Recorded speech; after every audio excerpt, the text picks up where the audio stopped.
안녕하세요. 유창복입니다.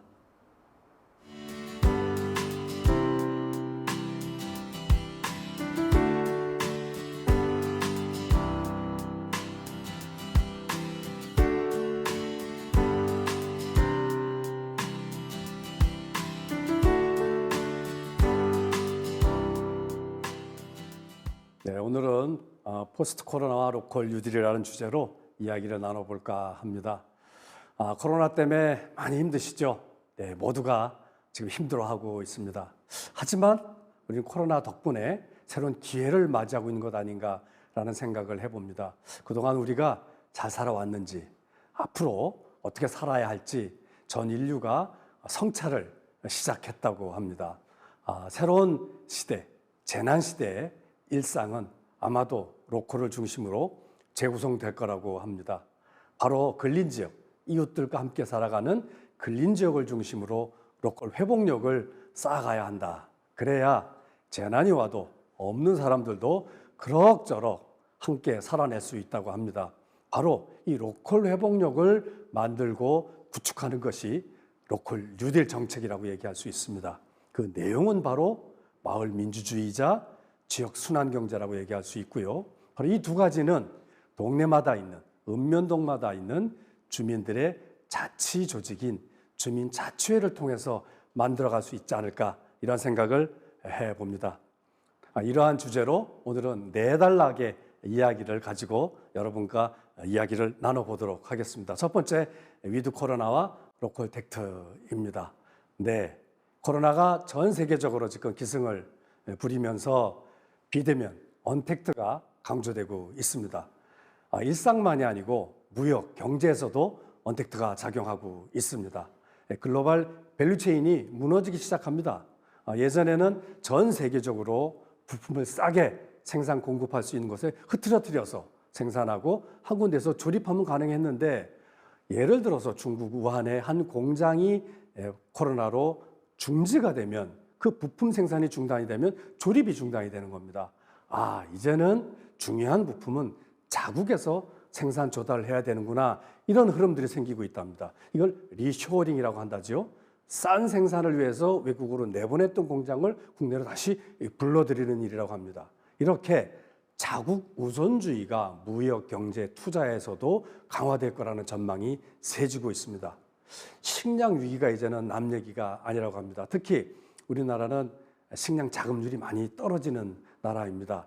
예를 들어서 코로나 때 미국과 유럽에 사재기가 일어났죠. 다행히 우리나라는 우리 국민들의 시민의식이 높아서 사재기가 일어나지 않았지만은, 혹시 여러분 가정의 냉장고에 먹을 수 있는 식품이 일주일치밖에 없다고 한번 상상해 보십시오. 여러분은 당장 어떤 행동을 하겠습니까? 나만이 아니고 모두가 다 그런 상황이라면 여러분 당장 어떤 일을 하시겠습니까? 네, 상상하기도 끔찍한 일이 아니겠습니까? 바로 이 식량 위기가 남 얘기가 아니라는 겁니다. 우리가 잘 아는 시리아 내전도 그 근본 원인은 가뭄이었다고 합니다. 가뭄으로 식량 생산이 급격히 줄어들자, 먹을 것이 없자 사람들이 도시로 몰려들면서 결국은 인종 갈등, 내전으로 치달았던 것이죠. 우리도 예외는 아닐 수 있다는 점 생각해야 될 것 같고요. 이렇게 전세적으로 급속하게 강화되고 있던 글로벌라이제이션이 이제 둔화될 수밖에 없답니다. 이거를 슬로벌라이제이션이라고 얘기를 하더라고요. 또 일상으로 돌아와 보면 장거리 여행 이제는 어렵죠.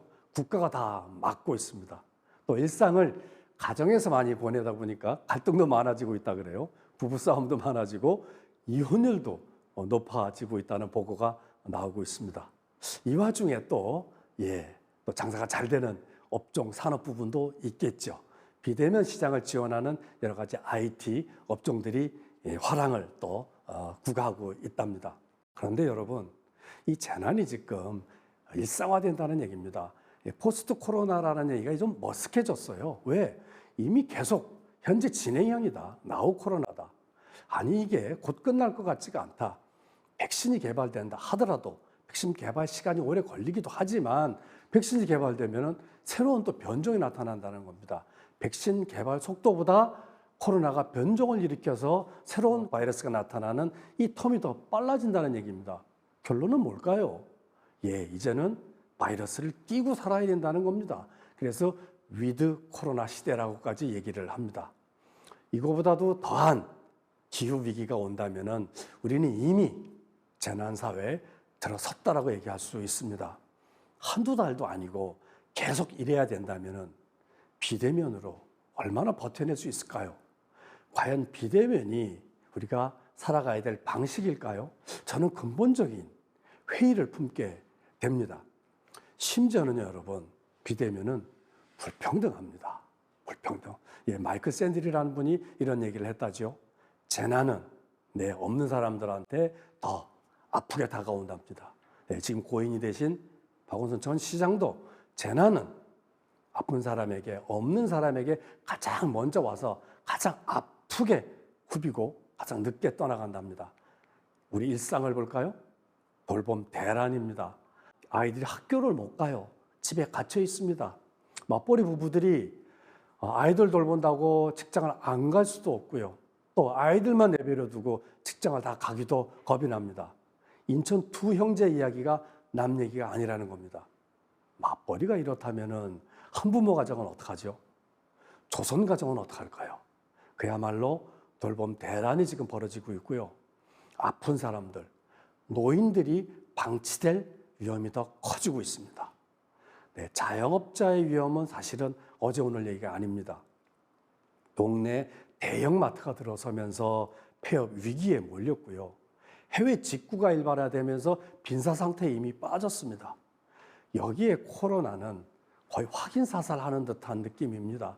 그나마 드나들던 단골들도 발길을 끊게 한 게 이 코로나죠. 자영업을 통해서 생계를 걸고 있는 인구가 우리 사회의 20%인 1,000만이라고 합니다. 이분들이 생존의 위기에 몰려 있습니다. 이렇게 재난은 비대면은 불평등하게 작용하고 있습니다. 여러분 잘 알다시피 자영업자들이 영업을 중단하고 있습니다. 스스로 중단한 게 아니에요. 국가 공동체의 안녕을 위해서, 국민의 안전을 위해서 영업 정지를 명령한 겁니다. 그런데 여러분, 임대료는 누가 내지요?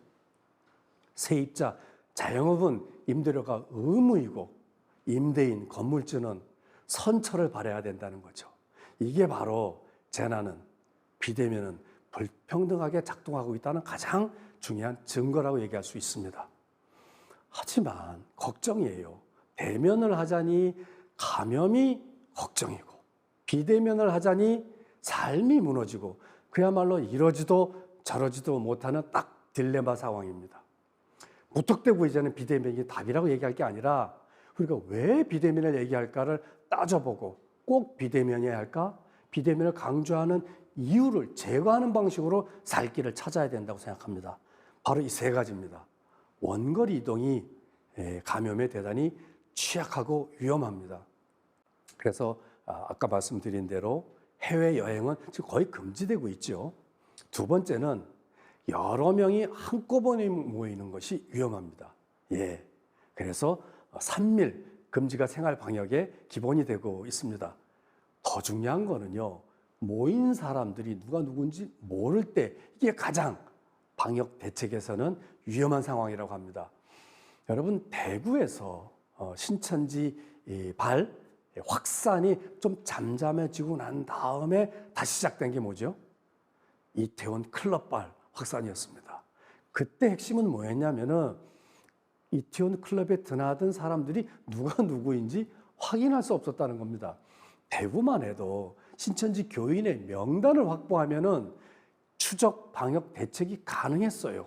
그런데 이태원 클럽에 드나든 사람이 누가 누군지 모른다는 것은 바로 이 익명성은 추적 방역 대책, 즉 추가 확산을 막을 방법이 없다는 겁니다.